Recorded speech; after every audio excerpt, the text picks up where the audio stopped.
안녕하세요. 북들의 독서클럽 양쌤입니다. 2, 3학년 징검다리 도서 쌈짱과 얌전이의 결투입니다. 이 책은 총 48페이지로 되어 있습니다. 짧은 책이죠. 그래서 제가 2, 3학년 징검다리 도서라고 지금 방금 소개를 드렸는데요. 책 좋아하는 1학년 친구들도 충분히 읽을 수 있는 책입니다. 내용도 아주 재미있고요. 그림을 보시면 아주 익살스럽고 귀여운 그림이잖아요. 그래서 아이들에게 아주 인기가 좋았답니다. 그리고 제목도 쌈짱과 얌전이의 결투. 제목만 봐도 확 매력이 느껴지죠. 내용도 재미도 있고 생각거리도 있는 아주 좋은 책이라고 생각합니다. 활동지를 보면서 설명드리겠습니다. 음, 자, 1번은 별점 주기예요. 내가 얼마나 책을 재미있게 읽었는지 한 개부터 5개까지 별점으로 표현해 봅니다.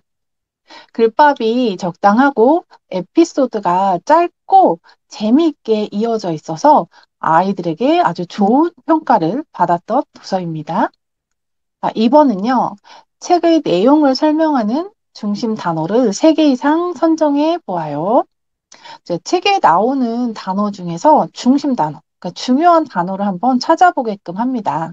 단, 등장인물의 이름을 제외하고 소재 또는 주제를 표현하는 단어를 찾아볼 수 있도록 이끌어 주시면 좋겠어요.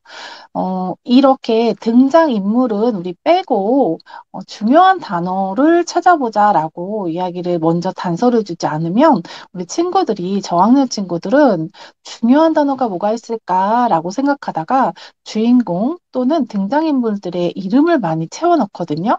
그러면 좀 무의미하잖아요. 그러니까 우리 친구들에게 이 주인공들의 이름은 제외하고 찾아보자라는 이야기를 꼭 넣어주시면 좋겠습니다.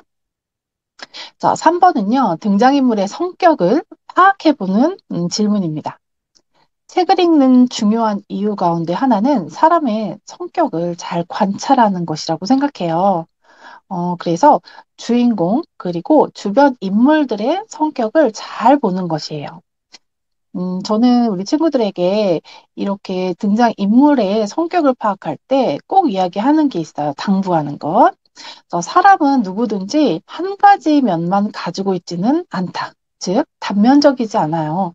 한 가지를 보고 전부를 판단할 수 있지도 않죠. 또한 악역이 끝까지 악역이지 않고 바보 같은 사람이라고 해서 끝까지 바보 같은 캐릭터는 아니다. 다른 면모를 찾아볼 수 있다라고 꼭 이야기를 해줘요. 네, 우리 선생님들도 물론 그렇게 지도를 하시겠지만, 저 또한 그렇게 이야기를 해주고 있습니다.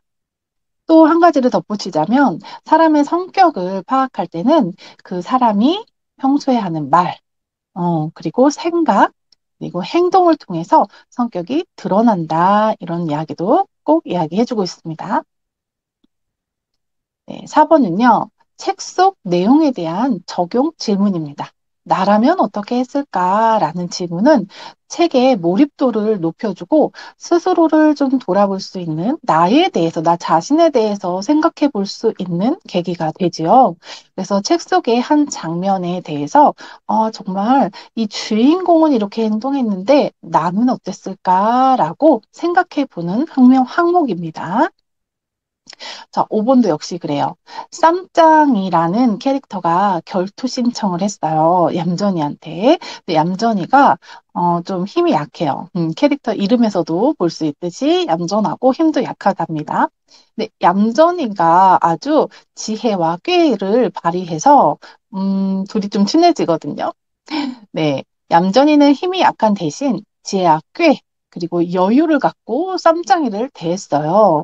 이에 대해서 떻게 평가하는지 우리 나의 생각을 잘 정리해서 발표를 하는 그런 질문이었습니다. 근데 잘했다는 친구들도 있었고요. 좀 답답하다는 평가도 있었어요. 그리고 좀 약이 오른다는 아이도 있었습니다. 쌈짱이라는 캐릭터는 좀 힘이 세고 센 대신에 좀 뭐랄까 좀 단순하고 좀 직진하는 성격. 그리고 얌전이는 영리하고 대신 어떻게 보면 이렇게 쌈장을 우리 그렇게 얘기하잖아요. 손바닥 위에 있다. 이런 표현 하잖아요. 그런 것들이 지혜롭다, 영리하다라고 받아들이는 친구가 있는 반면에 약 오르네. 괜히 뭔가 당하는 것 같은데? 라고 느끼는 친구들도 있었답니다. 자, 그리고 6번은요, 쌈짱이와 얌전이의 결투를 읽고 마음에 드는 문장을 이제 필사해보는 그런 항목을 넣었어요. 마음에 새기고 싶은 문장은 감동, 재미, 흥미, 어떤 문장이든 다 좋다라고 했습니다.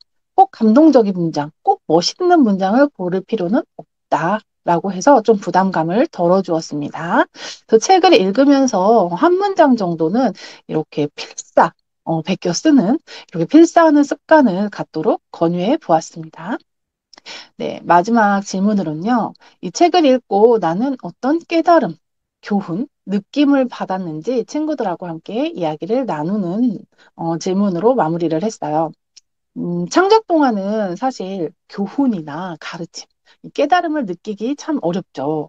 그냥 재밌게 읽었는데, 내가 어떤 교훈까지 받아야 하나? 어려워요. 이런 대답을 많이 했어요.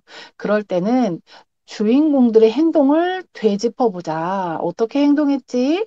그래서 이렇게 회상하면서 이야기 나누면서 자연스럽게 내는 게 좋습니다. 예를 들어서, 쌈짱이 처음에는 어떤 아이였지? 그런데 얌전히와 이야기를 나누고, 이런저런 행동을 통해서 어떻게 변화해 갔지? 자, 쌈짱과 얌전이의 이런 관계가 어떻게 변화했지?